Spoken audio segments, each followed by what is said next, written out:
So, magandang gabi po muli sa lahat. Para po kay sa mga bago lang naka-attend, ito po ay ang pag-aaral namin ay series.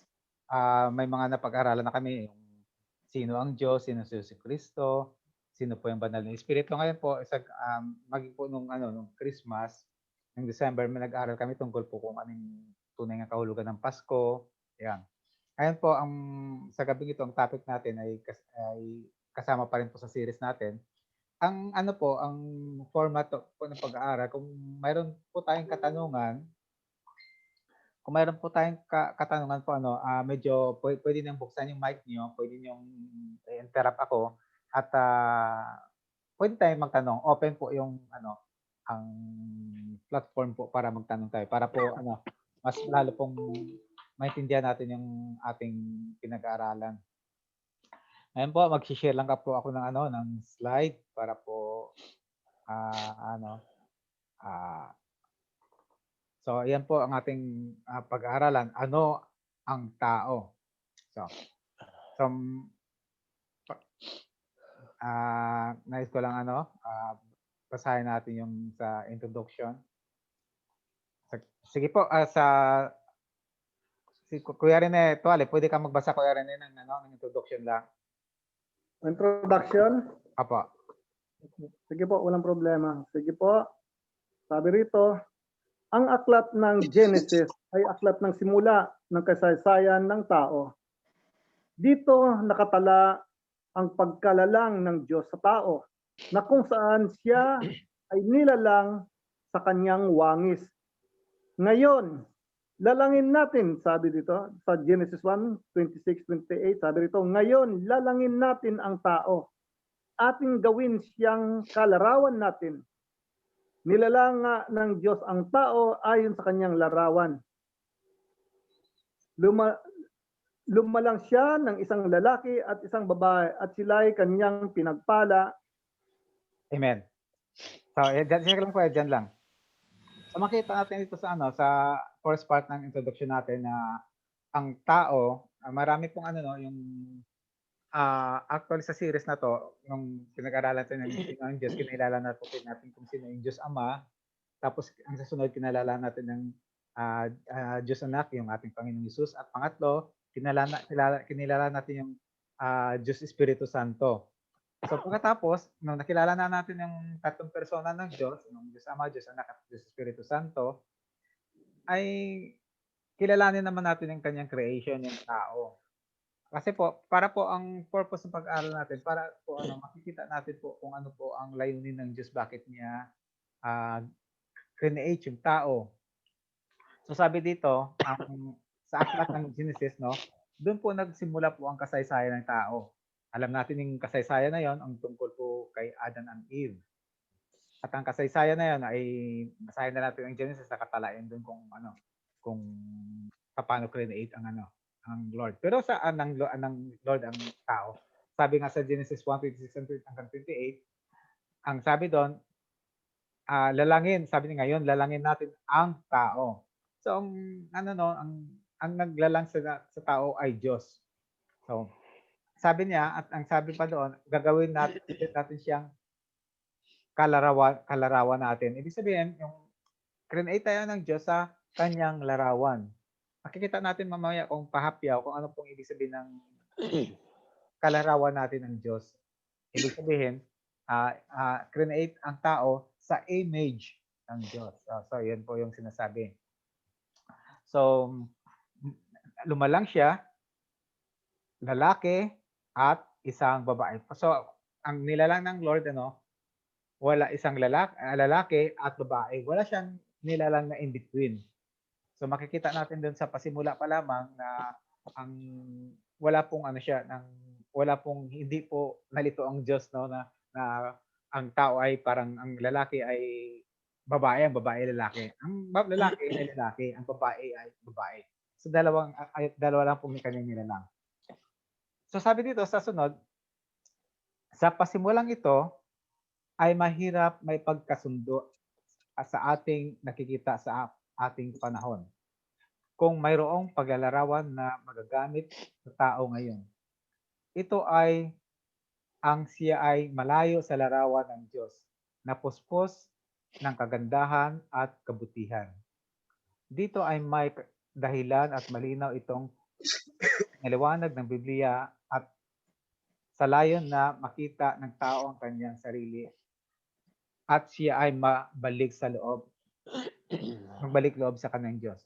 So, ang sabi dito, yung ano no, yung ibig sabihin ng kalarawan natin ng Diyos ay kung ang Diyos ay mabuti, ang tao, ano nila lang si Adam and Eve ay mabuti din sila.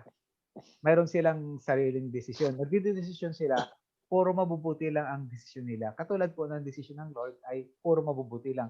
Pero sa panahon na nga natin ngayon, makikita natin ay nga na ang tao ay hindi po doon no, na ano, hindi na siya doon ayon sa pagkalalang sa ating Diyos. Kasi po ang tao ay hindi lang siya mabuti kundi gumagawa na rin siya ng masama. So ang original plan ng Lord ay ang tao ay hindi po siya although may kakayahan siya na gumawa ng masama, pero hindi niya po ginagawa yung masama, hindi niya po pinipili ang masama. Ang sabi po doon, sila ay kanyang pinagpala. So si Adam and Eve nung sila ay, hindi pa nagkasala, pinagpala sila. At kahit ngayon ano po 'no, yung mga tao kahit po ay tayo ay nagkakasala, tayo ay pinagpapala pa rin ng Diyos, 'no. So so 'pag tiningnan natin yung ating sarili, ang ating paligid, kung sabagay kung 'wag na tayong lumayo sa sarili natin, kung titingnan natin, mayroon tayong mga desire na hindi maganda yung paggawa. Halimbawa, example lang, pagnanakaw ng oras sa kumpanya, 'no? Nagnanakaw tayo ng oras sa kumpanya, tapos kung minsan nagtatamad-tamad tayo sa kumpanya, kung minsan ay nakakagawa tayo ng hindi mabuti.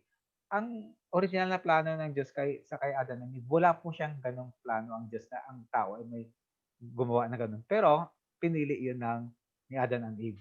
Sa pag-aaral natin makikita natin na ano, na ang tao ngayon ay mayroon siyang choices na ano, na hindi kanais-nais sa harapan ng Diyos. So, tingnan natin kung sa susunod na slide natin. Sabi dito, ah, may layunin po ang Diyos 'no, sa pag-create niya ng tao, yung nabanggit kanina. So, ito po yung layunin ng Diyos, titingnan natin. Maraming layunin ng Diyos ah, sa buhay ng tao, pero titingnan natin ng ilan. Ang sabi dito, ang tao ay hindi produkto ng isang aksidente. So, ang tao ay hindi siya po aksidente, 'no, ng kalawakan katulad ng sinasabi ng maraming scientist, siyentista. Siya ay isang nilalang ng Diyos para sa isang tiyak na layunin. May mga tiyak na siyang katangian at patutunguhan ayon sa plano ng Diyos. So, ang Diyos ay plinano niya po, ginawa niya po yung tao, crinate niya yung tao. Hindi po katulad ng sinasabi ng siyensya ng ibang scientist na naniniwala sa Diyos na tayo po ay galing sa unggoy, 'di po ba? Yun po ang pagkakasabi nila. Pero yung sa Bible po nagsasabi po ay ang Diyos po ay nilalang niya po ang tao ay may tiyak siyang layunin. Tingnan natin na mayroon siyang layunin. At sa ating pag-aaral at titingnan natin kung ano pong layunin na yon. At titingnan natin kung tayo po ba ay nalalayo sa layunin ng Diyos. So sabi doon, mayroon siyang katangian. Of course ang iba't ibang tao mayroon siyang katangian. Pero mayroon yung isang katangian ng Diyos na inilagay sa tao para po ma ma-serve niya yung tiyak na layunin na yon. At mayroon siyang tiyak na patutunguhan according po sa plano ng Diyos. At titingnan din natin ang patutunguhan ng tao ayon sa plano ng Diyos. So una-una, para malaman natin kung ano ang layunin ng Diyos sa atin, sabi diyan, ang tao, tayo 'no, siya ay nilalang na moral. So ang tao, nilalang ng Diyos na mayroong moralidad. Ibig sabihin, kaya natin pumili ng tama o mali. So, hindi katulad ng mga hayop, mga aso, 'di po ba? Hindi sila nag-iisip kung kaya nilang gumawa ng tama o mali. Tayo, nag-iisip tayo, ang pagpumatay ba ng tao ay tama o mali? Ang pagnanakaw ba ay tama o mali? Ang hayop po, wala silang gano'n. Ah, Wala silang moralidad. Tayo mga tao po, tayo po ang unique sa mundong ito na nabubuhay tayo dahil po tayo ay moralidad. Dahil po ang Diyos natin ay isang Diyos na may moral, dahil po tayo ay nilalang po sa bangis niya, tayo po ay katulad ng ating Diyos na may moralidad, may moral. So ito po yung ano po, no, yung makikita natin sa Genesis 2, 16 and 17 kung bakit ang sinasabi ng Bible ng tao ay may moralidad. Makakain mo ang alinmang bungang kahoy sa halaman. Kinakausap dito ng ating Panginoong Ama, yung si Adan, na sinasabi niya yung nasa Garden of Eden siya. Sabi niya, pwede mo makain lahat ng bungang kahoy sa Garden of Eden. Maliban sa bunga ng punong kahoy na nagbibigay ng kaalaman tungkol sa mabuti at masama. So sabi niya, pwede mo kainin ng lahat, maliban lang sa isang punong kahoy na nagbibigay ng kaalaman tungkol sa mabuti at masama. So tingnan natin to, ang bungang kahoy na to, pag kumain ka daw, bibigyan ka ng kaalaman na alam mo na kung ano mabuti at masama. Pero at this stage, nung hindi pa kumakain si Adam and Eve, ang alam lang ni Adam and Eve ay puro lang mabuti. Wala pa silang alam na masama. Tandaan natin yon. So, sabi dito, no? Huwag na huwag mong kakainin ang bungang yon. Mamamatay ka kapag kumain ka niyon. Yun ang sinasabi ng Genesis 2, 16 hanggang 17. So may babala ang ating Panginoong Ama sa kay Adan na pag kumain ka ng bungang kahoy na yon na nagbibigay ng kaalaman tungkol sa mabuti at masama, ay mamamatay ka. So ibig sabihin, kung pipiliin mo ang na sumuway sa Diyos, kung pipiliin mo ang mali, ikaw ay mamamatay. So, ang pagpili ng mga desisyon na hiwalay sa kalooban ng Diyos ay may mayroong siyang consequences na siya ay sabi doon mamamatay. Bagaman siya ay nilalang na ganap na mabuti, ito ang sinasabi natin, si Adan at Eva ay nilalang sila na ganap sila na mabuti. Wala pong kamalian sa kanila. Wala makitang kamalian sa kanila. Pero kahit nang nilalang sila na ganap na mabuti, kaya nilang gumawa ng masama kung ito ay kaniyang pipiliin. So may choice sila. Kaya may choice sila, ang sabi natin, kasi sila ay moral na tao. May choice sila. Ito ay kalayaan na kasama sa kanyang pagkalalang. Walang tao na magsabi na wala sa kanya ang kapilian ito. Ayan, lahat ng tao, hindi po magsasabi na wala silang choice. Lahat ng tao, pag gumawa ng mabuti, pag nagnakaw ka, may choice ka. Pag nangalunya ka, may choice ka. Usong-uso dito yun sa Saudi Arabia, maraming family po na nawawasak dahil po sa ginawa ng babae o ng lalaki na sila po ay nangalunya. Ibig sabihin ay naghanap sila ng ibang tao para po sa tingin nila magpaligaya sa kanila. So, ayun po ang mga choices ng tao. Pwede siyang mamili. Kaya po tayong tao ay mayroon siyang moral.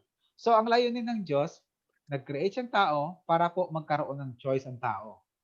Pero ang sabi ng Lord, ang original plan niya, na ang choice ng tao ni Adan and Eve ay puro lang mabuti. Kaya po nagbigay siya po ng kautusan na huwag kakainin yung ang bungang iyon na nagbibigay ng mabuti at masama. So far ba may tanong po sa unang layunin ng Diyos para sa tao? Wala po. Ang unang layunin ng Diyos sa tao na ay nilalang niya na mayroon silang moral, mayroong moralidad, mayroon silang choice. So, 'yun ang unang pag-aralan natin. May tanong ba bago tayo mag-proceed? Mayroong comment, Kuya Rene, Kuya Alito? Tuloy lang kuya, maliwanag naman. Ayos Okay. na po kuya, maliwanag. So yan unang layunin ng Diyos. Ang pangalawang layunin ng Diyos sa napakaraming layunin niya ito, siya ay tagapamahala ng Diyos. So may layunin ng Diyos hindi lang siya moral na tao, hindi siya pwedeng mamili, kundi siya ay tagapamahala. Tagapamahala ng ano?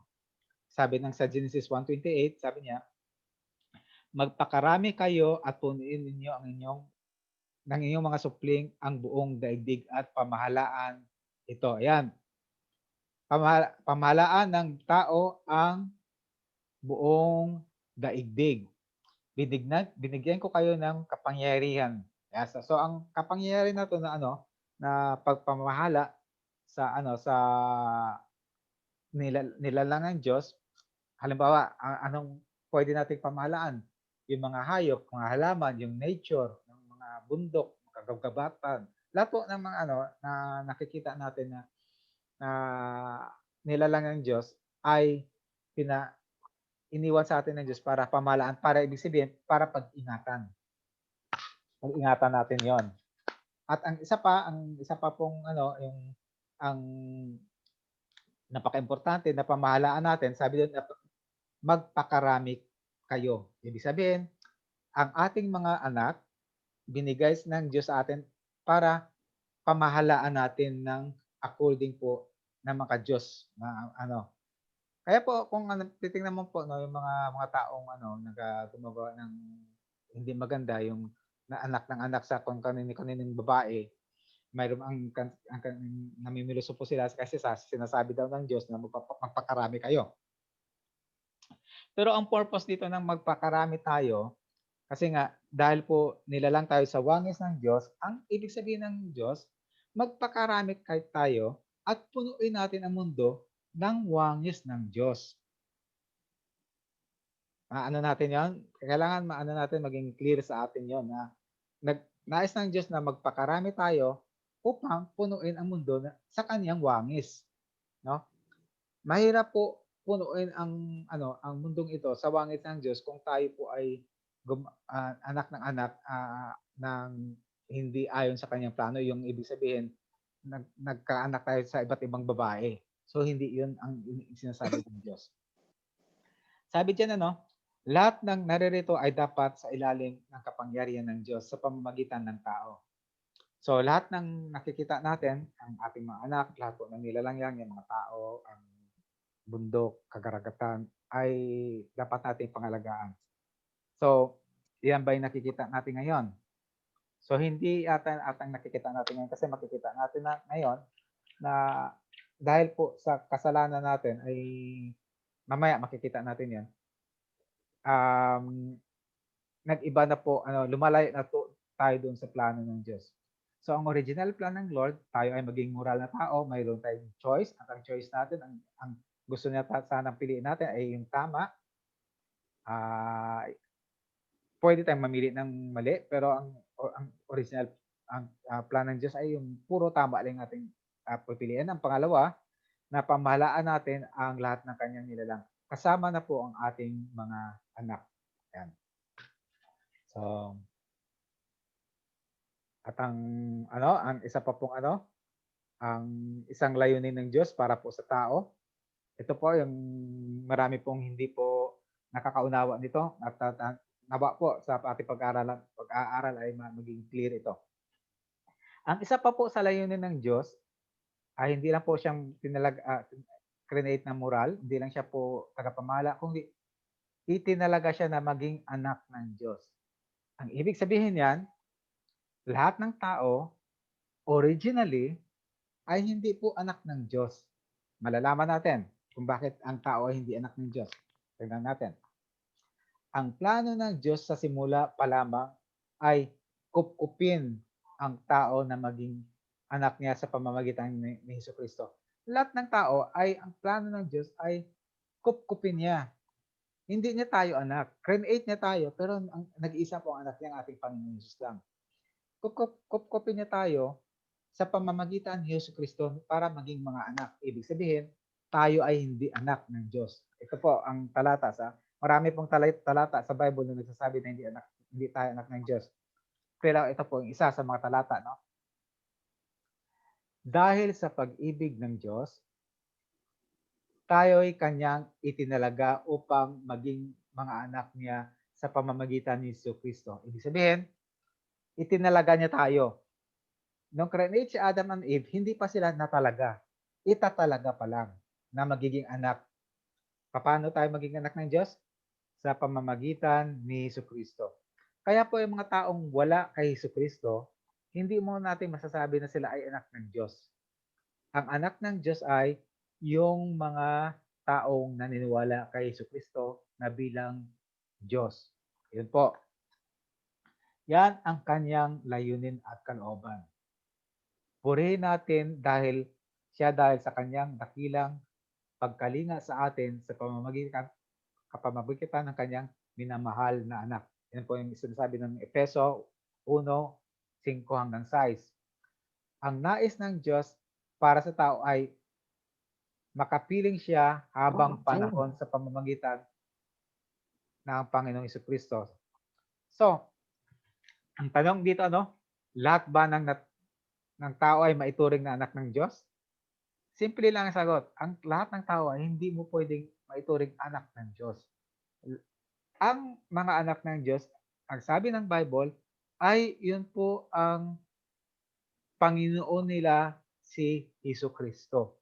Kung hindi mo Panginoon ang ating Panginoong Jesus, hindi ka po anak ng Diyos. Ikaw ay nilalang ng Diyos, ngunit hindi ka po anak ng Diyos. So may may nais i-clarify dito, Kuya Lito, Kuya Rene, may nais idagdag? Okay, kuya, maliwanag. Tuloy lang, tuloy. Baka isa'y bago. Apo. Kuya Jude, may tanong ka ba? Patininig Kuya Rizalde, may mga tanong kayo? So, ang plano ng Diyos ay napakaganda. Una, pinili niya ang nilalang niya tao na yung tao ay moral, pwedeng mamili. Tapos tagapamahala siya ng kanyang anak at kanyang mga nilalang ng Diyos, lahat ng nilalang ng Diyos. Tapos, ang plano ng Diyos ay makapiling tayong lahat. No? Pero, alam natin ng kwento na hindi natin nakapiling ang Diyos sa ngayon. Pero sa time of Adam and Eve, kapiling nila ang Diyos. Kaya lang nakasala si Adam and Eve, kaya po naiwalay sila. At ang isa pa, ang sasunod natin point, na plano ng Diyos, ang tao ay para sa Diyos. Ito rin ang malungkot dito na pag-aralan ng malalim. Pero pagdaanan natin ng pahapyaw. Hindi lang siya po nilalang para po maging anak ng Diyos, nilalang siya para sa Diyos. Sabi dito, kalooban ng Diyos na ang tao ay magalak at masiyahan sa lahat ng bagay. So, ang plano ng Diyos ay lahat tayo ay masiyahan.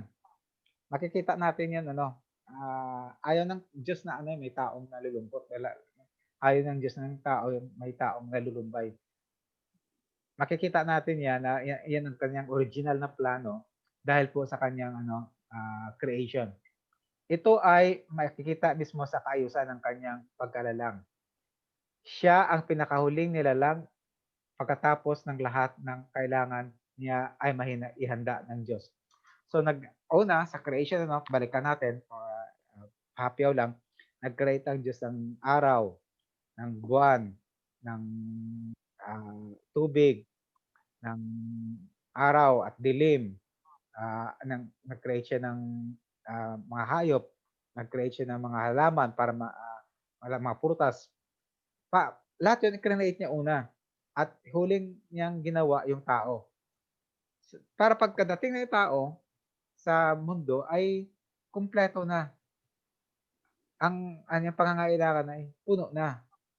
Gustong ng Diyos na ma-enjoy ng tao ang ang creation niya. Gusto ng tao ng Diyos na ma-enjoy ng tao ang buwan, yung araw, yung kanyang mga pagkain na create, yung mga prutas. Gusto ang kanyang mga bulaklak na create.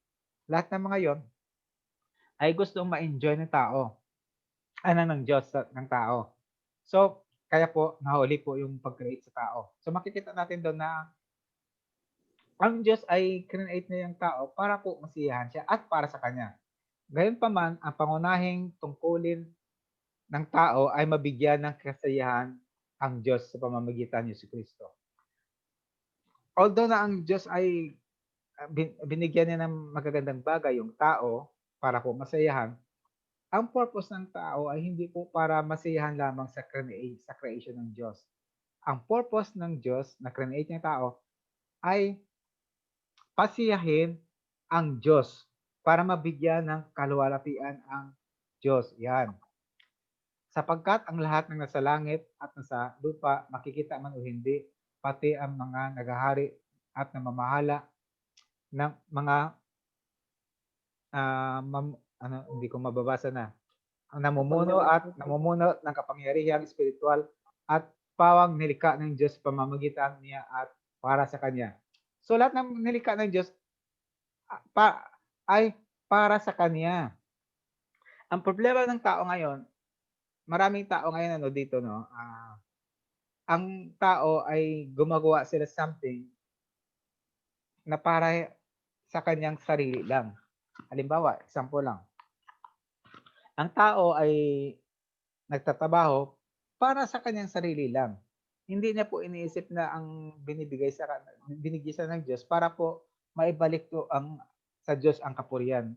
Ang gusto ng tao, enjoy niya lang yung mga bagay na para lang sa kanya. Wala siyang oras para sa Diyos, wala siyang oras sa pagbabasa ng salita ng Diyos, wala siyang oras sa sisimba, wala siya pong oras sa tuklasin ang mga bagay na gusto ng Diyos na nakasulat sa Biblia o pag maisagawa niya. Kung di lahat ng bagay ay pakabig, no? Ang trabaho niya ay para sa kanya, ang kanyang mga tatamasa na sa kanyang sariling lakas ay para sa kanya. Puro pakabig. Wala pong iba na po yung nakikita natin na sa mundong ito. So, dapat isipin natin, ang isa po sa katulad nito ng pag-aaral ng salita ng Diyos, ito po yung isa sa mga napakaraming paraan para mabigyan natin ng kaluwalhatian ng Diyos. Ito ay para sa Kanya. Matuklasan natin ang gusto niya sa pamamagitan po ng pag-aaral ng salita niya at maisagawa natin ang mga natutunan natin. Ibig sabihin, nag-uumpisa tayong gumagawa ng mga bagay para sa Diyos. So tingnan natin nilikha tayo ng Diyos para maging kanyang mga anak at para sa Kanya. Kung gumagawa ka something ng mga bagay na hindi para sa Diyos, hindi mo po maaring angkinin na ikaw ay anak ng Diyos. Kung ikaw po ay gumagawa ng mga bagay, hindi mo po kinikilala na ang ating Panginoong Hesus ay ang inyong Panginoon, hindi mo po kahit kailanman magawa yung mga bagay na para sa Diyos. Kailangan po ariin natin mo ng Panginoon ating Jesucristo. Dapat po maging Panginoon siya muna. Maging Diyos siya muna sa ating buhay bago natin magampanan yung mga bagay na para sa Diyos. So ano ba? Mayroong tanong? Mayroong clarification? Sabi dito, ang kabuluhan ng buhay. Ibig sabihin, kabuluhan ng buhay natin, ang kabuluhan ng buhay ko, ang kabuluhan ng buhay nyo. Nang sino man ay masusukat sa pagkakatupad ng mga layunin na ito ng Diyos sa kanyang buhay. Ibig sabihin, kung hindi natin natutupad ang layunin ng Diyos sa ating buhay, sa mata ng Diyos, wala pong kabuluhan ang buhay natin. Maaari po sa mata natin ay masaya tayo, maaari po sa mata natin ay sinasabi natin makabuluhan ang buhay natin kahit hindi tayo sumusunod sa Diyos. Pero sa mata ng Diyos, wala pong kabuluhan ang ating buhay. Eh bakit walang kabuluhan? Kasi po at the end, hindi ka anak ng Diyos at hindi ka niya makakasama habang buhay. So, ang kabuluhan lamang nito ng ating buhay, masasabi natin na may kabuluhan nito pag tayo ay sumusunod sa mga utos ng Diyos, ay, sumusunod tayo sa kanyang kalooban.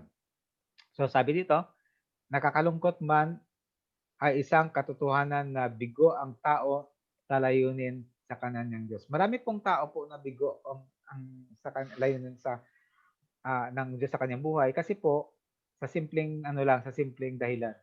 Dahil po sila mismo ay lumalayo sa Diyos. Ang pag-aral ng salita ng Diyos katulad nito ay ito po ay isang paraan para po tayo ay mapalapit sa Kanya. So sabi dito, ito ay sa kabila ng maraming mga katagumpayan sa kanyang nakamit sa buhay. So, maaari kang maging mayaman, no? Maaari pang maraming bahay, maraming kotse, maganda yung pamumuhay mo. Pero kung ikaw ay hiwalay sa Diyos, kung ikaw ay hindi mo, tama, kung ikaw ay hiwalay sa Diyos, ang iyong buhay ay walang kabuluhan. Ayan po. So may tanong muna bago tayo Kuya, may tanong lang po ako, kuya. sige po kuya.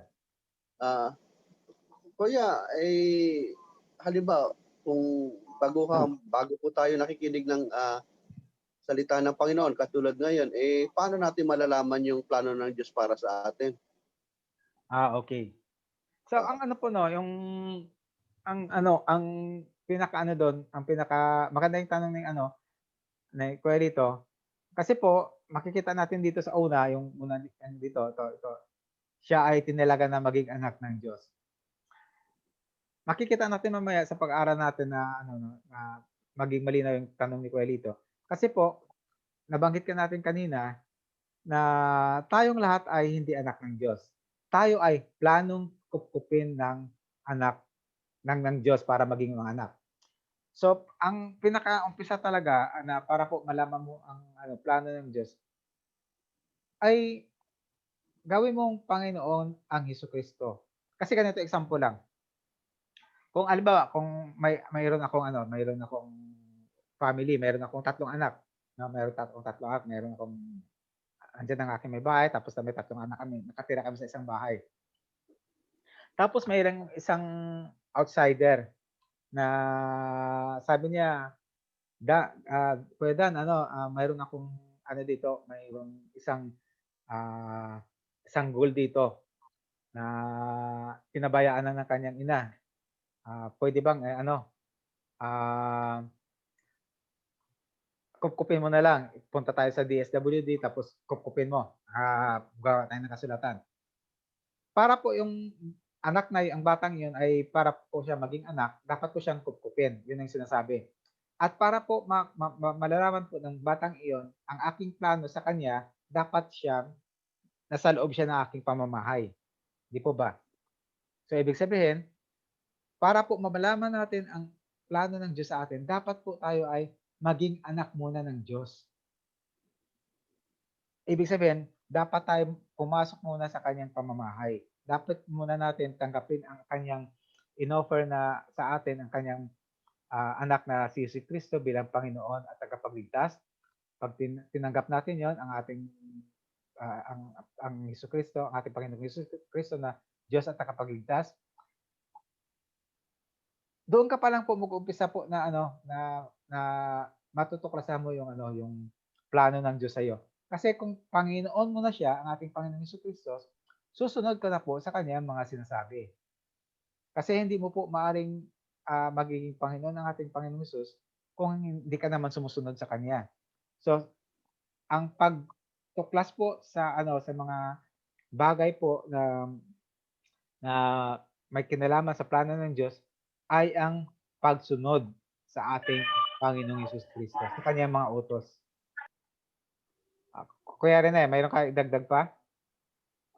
Tama po yun. Okay. Kasi paano mo malaman ang plano ng Diyos? Siyempre, sabi nga, Jesus is the way, the truth, and the life. You cannot communicate with God without Jesus. Kaya ang first step talaga, dapat angkinin mo na si Kristo ay tagapagligtas sa Panginoon. Kasi by that time, makakunin ka na sa Diyos, and at the same time, para malaman mo ang plano ng Diyos, okay? Dahil meron ka na communication, then kailan mo salita ng Diyos. para malaman mo talaga kung ang plano niya. Amen. So, dahil kung tinanggap mo si Jesu Cristo bilang Panginoon, kung Panginoon si Kristo, sino masusunod? Dapat siya, di po ba? Ang ang Panginoong Hesus dapat, hindi. Dapat kung ano yung inuutos niya, sundin natin. Ang isa po sa mga pinag-uutos niya ay ito po yung pag-aaral ng kanyang salita. Sa pag-aaral ng kanyang salita, pinaka-basic yon, pinaka-unang-una yon, pinaka-level, kumbaga sa pag-aaral, ito po yung mas mababa pa sa kindergarten.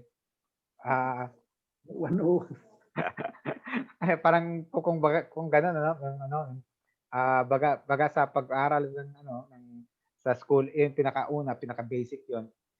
Gawin mo siyang Panginoon tagapagligtas, gawin mo siyang Panginoon. At dahil Panginoon mo na siya, ang mga utos niya ay ikaw na susunod ka sa kanya kasi Panginoon mo na siya. Hindi mo maaaring tawagin ang ating Panginoong Jesucristo na Panginoon kung hindi ka sumusunod sa kanya. Amen. So, Kuya Lito, okay na ba, Kuya Lito? Mayroon pa Tama po yung kaya. Natanong ko lang po para mas maliwanag po yung yung para sa mga bago po nating kapatid po. At para refresh na din po para sa atin. Amen po, amen po. So, ano pang plano ng Diyos? Tingnan natin. Sorry. So, yun ang plano ng Diyos, Siya ay moral na tao. Yun may choice ang tao na mamili ng tama o mali. Pero originally, ang plano ng Diyos ay piliin na yung tama. At alam na natin ang kwento na si Adan ay hindi na pinili yung tama, pinili niya yung mali, no? Siya po ay tagapamahala ng Diyos na pamahalaan natin ang lahat ng kanyang nilalang, kasama na po ang ating mga anak, ating family. At itinalaga niya tayo na maging anak. Hindi tayo talaga originally anak ng Diyos. Tayo po ay itatalaga niya na maging anak niya sa pamamagitan ni Jesucristo. Kung Lord natin si Jesus Christ, tinanggap natin siya ng Panginoon na tagapagligtas, saka pa lang po tayo maging anak ng Diyos. Pero habang hindi natin nagagawa ay yung tanggapin si Jesus Christ as Lord and Savior, hindi po tayo anak ng Diyos. Tayo po ay kanyang creation din. At ang isa pa sa plano ng Diyos, ang plano ng Diyos ay ang mga ginagawa ng tao ay para po sa kanya, no? Ang tao ay para sa Diyos. Hindi po niya create ang tao ay na para sa tao. No? Ang aking sarili ay hindi para sa akin.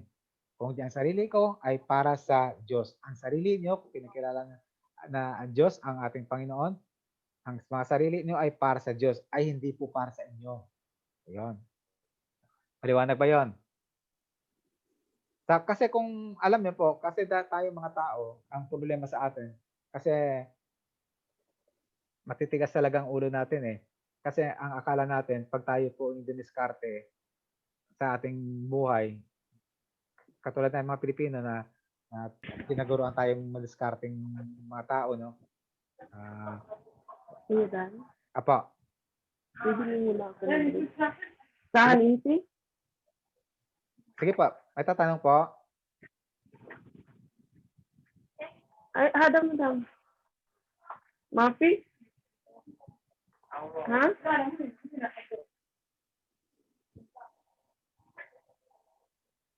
Ate Nineveh, may tanong ka, ate?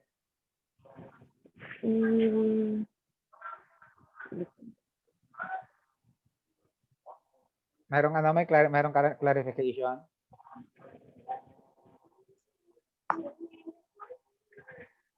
Saglit. Sige po, Kasi lang, magpaalam sana ako sa magagayin po ako sa kusina ko. Sige po. Sige po. May bisita po kami. Mag-out muna po ako. Sige po, ate. Sige po. Thank you. Apo, God bless. God bless you all. God bless you, apo. Ayan. Out muna si Ate Neve kasi may trabaho siya. So, yun po, no? So,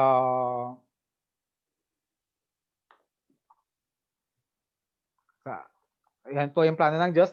Tingnan naman natin po kung paano nahiwala yung tao sa Diyos. Sabi dito, ang tao ay hindi naging tapat. Ito ay makikita sa sinasabi ng Biblia at sa karanasang praktikal ng bawat isa. So may sinasabing ang Biblia na ang tao ay hindi naging tapat at makikita din natin to sa ating praktikal na buhay. Ako, kayo diyan, lahat tayo ay sa karanasan natin hindi po tayo tapat sa Diyos. Wala pong kahit isa na tapat sa Diyos. Sabi dito, ang bawat isa ay nagkasala. Malalaman natin yun na hindi tayo tapat sa Diyos dahil po tayo ay nagkakasala. Walang taong kahit isa na tapat sa Diyos. Lahat po tayo nagkakasala. Anong originally ang plano ng Diyos, ano si Adan and Eva, nung hindi pa sila nagkasala, tapat sila sa Diyos. Pero nung nagkasala sila, nagiging ano na sila, suwail, no? Nagiging hindi na sila tapat. Katulad na sila natin din. Sabi ito sa Roma 3:23, sapagkat ang lahat ay nagkasala at walang sinumang karapat-dapat sa paningin ng Diyos. Yon.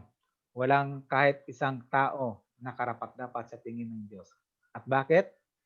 Kasi po ang Diyos natin ay holy. Ang hindi lang naintindihan ng tao pag sinabing holy, ang ibig sabihin kasi ng holy, perfect. Ibig sabihin ang ibig sabihin ng holy. Tayong mga tao ay hindi perfect, ay hindi holy. Ang Diyos, nakipagniig lang siya sa taong perfect. Kaya po tayo hindi dapat karapat-dapat sa paningin ng Diyos. Mamaya malalaman natin kung maging malinaw yan ang talatang yan ng Roma. Walang sabi dito at humiwalay sa landas na itinakda ng Diyos sa kanila. Lahat tayo ay humiwalay sa landas ng Diyos na itinakda sa atin. Walang nakakaunawa, walang humahanap sa Diyos. Ang lahat ay lumihis ng landas at nagpakasama. Walang gumagawa ng mabuti, wala kahit isa. Yan ang sinasabi ng Bible, yung sinasabi ng love letter ng Diyos, na lahat ng tao ay hindi natin naunawaan ang Diyos. Hindi natin hinahanap ang Diyos. Lahat tayo ay lumihis sa kanyang sa landas na inaatang niya para daanan natin. Kaya nga po, kailangan natin balikan ito na dapat magiging anak tayo ng Diyos, maging Panginoon natin si Jesucristo, para ito, ang mga bagay na ito, na magiging karapat-dapat tayo sa paningin ng Diyos. Kasi po, ang ating Panginoon Jesus, sa Kristyanismo kasi, dahil po tayo po ay hindi tapat sa ating Diyos, wala pa lahat tayo nagkasala, tayo ay humiwalay sa Kanya, tayo ay hindi nakakaunawa sa Kanya, hindi natin siya hinanap. Ang ginawa ng Diyos, dahil hindi po natin masolusyonan ang ating problema, dahil po lahat tayo ay ganito, pinadala niya po ang Kanyang bugtong na anak para po itubusin tayo sa ating kasalanan. Kaya nga po, doon napaka-importante maunawaan natin na dapat natin tanggapin ng ating Panginoong Hesus na tagapagligtas at Panginoon. Para pong ang mga ito, matulungan tayo ng Diyos na sa ating suliranin, na tayo ay pag natanggap natin ating Panginoong Hesus ng Panginoon tagapagligtas, dahil po sa kanyang ginawa, ay makikita ng Diyos na tayo ay kahit hindi nagkakasala tayo, makikita niya yung ginawa ng kanyang anak sa krus ng Kalbaryo. Yun po yung basis ng kanyang sa atin, pagtingin. Ang tinitingnan natin ngayon ng Diyos ay ang kanyang ginawa ng kanyang anak sa krus ng Kalbaryo. Hindi po ang ginagawa natin ngayon. Dahil po tinanggap natin si Jesus na Diyos natin, ibig sabihin, tagapagligtas natin, kahit may ginawa tayong masama, tayo ay pakalapit sa Kanya, humingi ng tawad, ang titingnan ng Diyos ay hindi po yung mismo yung paghingi natin ng tawad, kundi ang ginawa ng Kanyang anak sa krus ng Kalbaryo para po tayo po ay mapatawad. Yun po yun. Dapat maunawaan natin yon. Kahit lumuhod ka pa, mangisay ka pa dyan sa humingi ng tawad sa Diyos, kung hindi mo po ginawang tagapagligtas at Diyos ang Panginoong Jesucristo, hindi ka po papatawarin ng Diyos. Dapat maintindihan natin na ang pagpapatawad ng Diyos ay sa pamamagitan lamang ng ating Panginoong Jesucristo. Amen. Ha? Tandaan natin yon. Napaka-importante. Hindi ka pwedeng maaaring mag-pray araw-araw. Maraming Pilipino nagsasabi, nagpipray naman ko yung araw, humingi ako ng tawad. Pero kung hindi mo Panginoon ng Diyos, ang Panginoong Jesucristo, hindi ka po mapapatawad. Tandaan natin yon.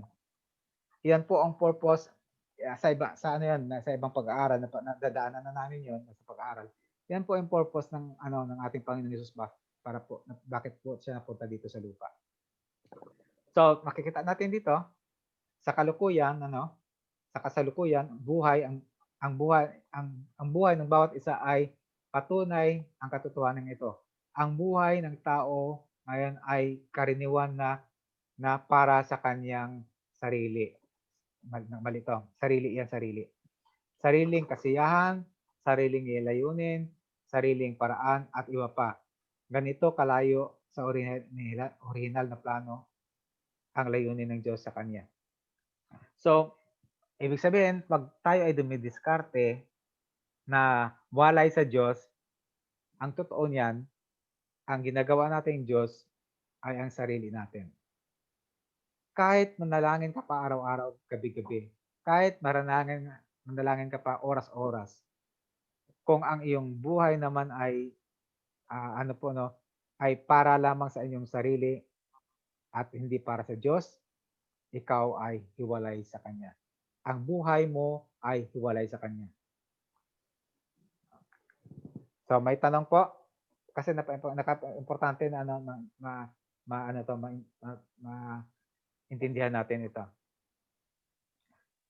Kuya Rene, Kuya Lito, may nais dagdag? Okay na kuya, maliwanag naman eh. Maliwanag. Kuya Salde, may katanungan? Kuya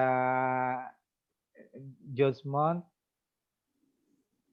Si Kuya Jay may trabaho siya. So dapat natin tandaan nyo na, gawin nating Panginoon at tagapagligtas ang ating Panginoon para po ang ating mga ginagawa ay mayroong kabuluhan. Mayroon siyang kabuluhan. Doon po nag-uumpisa lahat yon.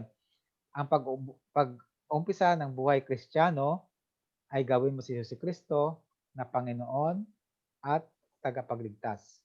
Yun po yun. Pagkatapos nun, gagawa ka ng mga mabubuti.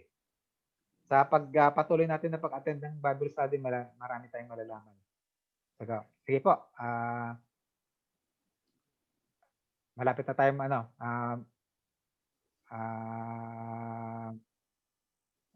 Time limit. ano po siguro may mayroon pang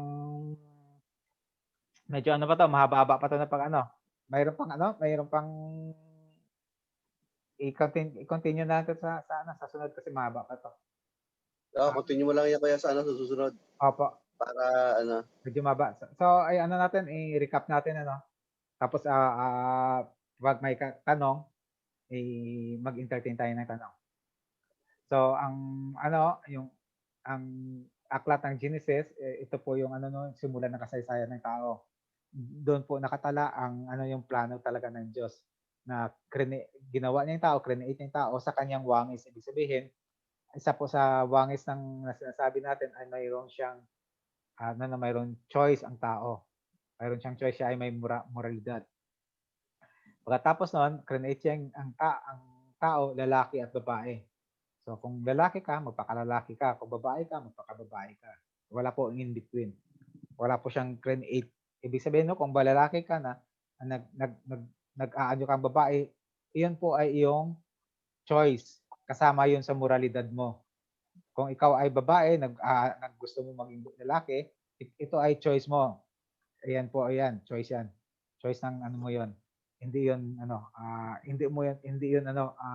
walang, although yung binabae at saka yung tomboy medyo mayroon silang struggle sa kanilang pamumuhay na maging normal, pero ito ay choice pa rin nila na magiging normal sila. So, ngayon makikita natin na ang original plan ng Diyos sa kanyang tayo ay nilalang sa kanyang larawan, sa kanyang ibig sabihin sa kanyang imahe, at ito nga po yung una, ang moral. Ang pangalawang plano ng Diyos ay tayo ay tagapamahala ng lahat ng kanyang nilalang. Kasama na din ating mga anak at at lahat po ng mga bagay na kanyang nilikha ay dapat nating pag-ingatan. Tayo ay binigyan niya ng kapangyarihan po para po pamahalaan ito. Kaya po dapat natin hindi natin sinisira yung yung kalikasan. Ganun. Tapos ang isa pa sa mga plano ng Diyos ay itinalaga tayo na maging anak. Nabanggit natin na hindi tayo by nature, hindi tayo anak ng Diyos. Dahil po ang nag-iisa lang namin pong anak niya, si ang ating Panginoong Hesus. So, tayo ay itinalaga niya. Si Adam and Eve ay dapat itatalaga niya na maging anak niya. Kaya lang, nahiwalay si Adam and Eve. At tayo man din ngayon ay nahiwalay sa kanya. So, para maging anak ng Diyos ay nabanggit natin ay dapat magiging Panginoon mong ating Panginoon Jesucristo at tagapagligtas. Ito ay napag-aralan natin ng mga nakaraang pag-aaral natin ng mga nakaraang linggo. So isa pa po ang nasa plano ng Diyos na lahat ng tayo ay para sa Kanya. Nilalang tayo ng Diyos at para sa Kanya. Hindi po para sa ating sarili, kundi para sa ating Diyos.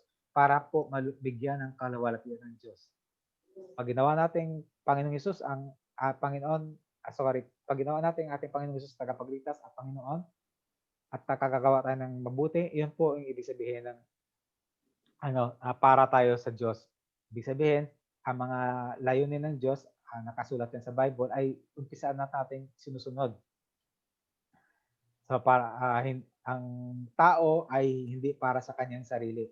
Ang tao ay para sa Diyos. Tandaan natin 'yon. Kasi ang tendency ng tao ay tendency niya ay para lang sa kanyang sarili, hindi para sa Diyos. At sabi din natin ang tao ay nagkaroon ng kabuluhan ng kanyang buhay kung natutupad niya po ang mga plano ng Diyos sa kanya. Kung hindi niya natutupad ang plano ng Diyos sa kanya, sa mata ng Diyos, kahit siya po ay mayaman, kung ano man na-achieve niya sa buhay, kasi nagtatrabaho siya sa ibang bansa, maganda kanyang kinikita, mayroon siyang sariling negosyo, sa mata ng Diyos ay walang kabuluhan ng kanyang iyong buhay. So isa pa sa plan, ayan na po, hanggang dyan na pala. Ito pa napag-aralan natin na tayong mga tao ay hindi naging matapat. Lahat ng tao mula kay Adam and Eve ay nagkasala. No? Hindi tayo naging matapat sa Diyos. Tayo ay humiwalay sa Kanya. Tayo ay hindi nakakaunawa sa Kanya. Hindi tayo nakakaunawa sa Kanya kasi may sarili tayong diskarte, hindi natin sinusunod. Hindi natin inaanap ang Kanyang kalooban. Tayo ay hiwalay sa Kanyang landas na itinakda ng Diyos sa atin. No? Tingnan mo dito sa Saudi Arabia, maraming mga single mom, mga single father. Hindi po nais ng Diyos ang ganun. Hindi tinakda ng Diyos. Iyon yung po produkto ng ating pinili. So hindi tayo tapat sa Kanya. Para maging tapat tayo sa Kanya, ang sabi natin kanina, tanggapin si Jesucristo bilang Panginoon at tagapagligtas at mag-umpisang gumawa ng mabuti ayon sa Kanyang kalooban. At ang paggawa ng mabuti na yan ay matatagpuan natin yan sa pag-aaral ng salita ng Diyos. Habang tayo po ay nag-aaral ng salita ng Diyos, may natutuklasan tayo at tayo ay gumagawa ng mabuti. Dahan-dahan tayong nababago. Dahan-dahan natin ginagawa, lumalapit sa Diyos. Dahan-dahan tayong bumabalik dun sa original na plano ng Diyos sa atin. So yan po, yung recap natin. Mayroong katanungan po? Bago tayo magano? Kuya Lito, mayroong katanungan na dagdag, Kuya Rene, Kuya Rizalde. Dagdag ko kuya, malit naman to eh. Apa. Simple, pag ang tao ay wala sa kanya, hindi niya tinatanggap si Jesus Christ bilang tagapagligtas sa Panginoon, siya ay kalaban ng Diyos. Amen. Amen. Tama po 'yon. Kung hindi mo po Panginoon ng ating Panginoong Hesus, kung hindi mo siya Panginoon, ano mo siya? Kung hindi mo siya kasi Panginoon, ang Panginoon mo yung sarili. Ayun yung sinasabi ni Kuya Rene. Pag hindi mo Panginoon ng Diyos, ikaw ang sarili mo sinusunod mo, ikaw ang Panginoon, ang sinasabi ni Kuya Rene ay kalaban mo ang Diyos. Kasi hindi mo siya kinikilala according po kung paano. Kasi ang design ng Diyos talaga, ang tao ay kikilalanin siya na Diyos. Ayan. Pag hindi mo siya kinikilala na Diyos, kumakalaban ka sa Kanya. Kahit kinikilala mo siya na Diyos sa bibig, pero sa gawa naman ay wala, kinakalaban mo pa rin siya. Ayan.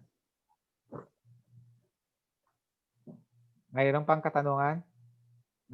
Kuya, may share lang po ako. Apa, sige Kuya Lito. Kasi minsan, siyempre sa pag-uusap ng mga tao, sa pagkatalo-talo nila, minsan ay meron silang katanungan. Ang tanong nila ay, bakit ikaw lang ba yung anak ng Diyos? So ngayon ka lang muli ko pong na-recall sa ating pag-aaral na maliwanag po na hindi lahat ng tao ay anak ng Diyos. Amen. Amen. Bagkus, lahat ng tao ay likha ng Diyos. Sila ay magiging anak lamang kung makipagrelasyon sila sa ating Panginoon Yesus. Kung Amen. tatanggapin nila si Jesus bilang kanilang Panginoon at bilang Diyos ng kanilang buhay. Otherwise, maliwanag na creation lang talaga sila at hindi children of God. Base po Amen. dito sa ating pag-aaral. Amen. Kasi po isa po sa mga pinakamalinaw na kung naniwala tayo sa hell, naniwala tayo sa impyerno, isa po sa pinakamalinaw na ano 'yon na sa Kristyanismo, kung naniwala ka diyon, kung may mga taong pupunta sa hell, may nagtataong pupunta sa impyerno, kung sinasabi mong anak ka ng Diyos, tapos gumagawa ka ng masama, tapos pupunta ka sa impyerno, ibig sabihin talaga lahat ng tao ay hindi anak ng Diyos kasi po may mapupunta doon eh. Kasi kung walang impyerno, walang hell, pwede mo masabi siguro, sige lahat ng tao ay anak ng Diyos. Kasi lahat pupunta sa langit. Pero mayroong hell, mayroong impyerno, mayroon siyang lake of fire. May mga taong pupunta doon. Di po ba? Kaya walang anak ng Diyos na pupunta doon. Kaya lahat ng tao na hindi kumikilala sa Diyos ay yun ang patunay na na mayroong ang lahat ng tao ay hindi anak ng Diyos dahil po sa may lugar na hell. Yan. Tayo po ay naniwala doon.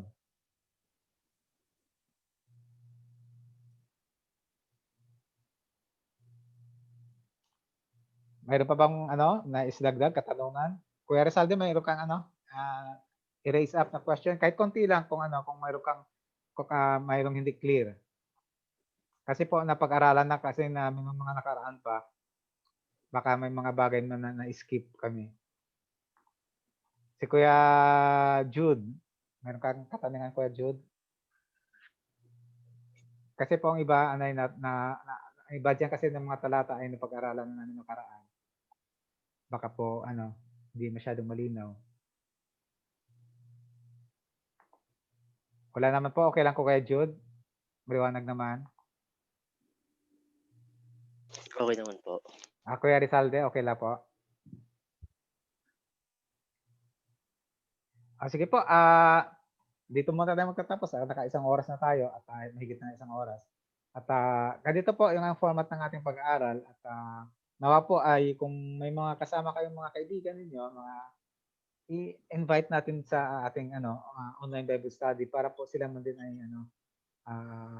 mayroon silang kaunawaan tungkol po sa salita ng Lord. At ito po ay napakabuti, no? At ito po ay ay magiging gabay natin sa ating habang nandito po tayo sa Saudi Arabia. Alam mo naman dito sa Saudi Arabia maraming tukso. So para kung nakakadalo tayo sa sa mga ganitong gawain, medyo layo muna tayo ng konti sa sa tukso. Halilihis-lihis muna tayo. Kaya po kung may mga kaibigan kayo, invite natin. Ipaalam natin sa kanila. Sige po, pag wala na po, kita-kita muli tayo sa next Wednesday, the same time, 8:30. Sige ko po Kuya, Kuya Rene, mag-close si Kuya Rene ng prayer tapos Kuya Rene. Sige po. Apo. Sige, palakpakan natin ng Diyos. Amen. Ama namin na sa langit, ang Diyos na makapangyarihan sa lahat. ang Diyos na mapagmahal, mapagpatawad. Amen. Salamat, Ama, sa mga salita namin narinig sa gabing ito. Salamat sa plano mo sa aming buhay. Na tunay nga, O Lord, kami ay binigyan mo ng moral. Hindi mo kami ginawang robot. Kaya salamat, O Lord. At tunay, Lord, na ang nais mo, Lord, na kami ay mamuno sa iyong pinaglilika. Amen. Salamat sa napakagandang plano mo sa aming buhay. Dalangin namin na ito nga, O God, ay amin magampanan upang kayo ay mabigyan namin ng kaluwalhatian. Amen. Dalangin ko din, O God, ng mga salita na hayag ngayon ay tunay nga tumimo sa aming mga puso. Lagi po maging sariwa ito at kailanman hindi manakaw ng dyablo Amen. upang ito ay magbibigay tanglaw sa aming paglalakad bilang Kristiyano, bilang mga anak ng Diyos. Amen. Sabi mo nga, O God, kami ay mga anak mo, kaya dala po namin na ang salita mo, O God, ay bigyan namin ng halaga at kahalagan sa bawat araw na kami nabubuhay. Amen. Salamat, Lord, sa buhay ng bawat isa na narito. Salamat, Ama, sa kapayagan na amin natanggap. At Amen. dalangin namin sa aming pag-iwalay, kayo pa rin ang patuloy na mag-ingat at maggabay sa amin. Amen. Salamat, purihin ka. In Jesus' name we pray. Amen. Amen. Amen. Amen. Si Kuya Rene pala, ano siya, yung kanyang, isama niyo na rin sa prayer niyo, kay, hindi nakakalam, kay Kuya Rizalde, Kuya Jay, Kuya Jude. Ang wife niya nasa, ikaw na Kuya Rene ICU. nagkwento. Ang wife ko po ay nasa ICU po. So by the grace of God, ayo bukas makamtan niya ng strength, no? Kasi nasa ICU po siya. Ay bukas ng himala ay matanggap niya upang ang lakas niya at ang lahat na meron sa noon ay maibalik. Nagkaroon kasi ng stroke ang kanyang may bahay. Kaya po medyo naoperahan, hemorrhagic stroke, kaya po medyo kailangan talaga ng, yan pa rin pong pinagpipray namin hanggang ngayon na maka-recover po si Ate Beth ang pangalan ng kanya. Sige po mga kapatid, see you on next week. Awa po mag-invite pa kayo ng mga kaibigan niyo. Sige po Kuya Rizalde at Kuya Jude, Kuya Jay, God bless. Kuya thank you po. Thank you sa oras. God bless po.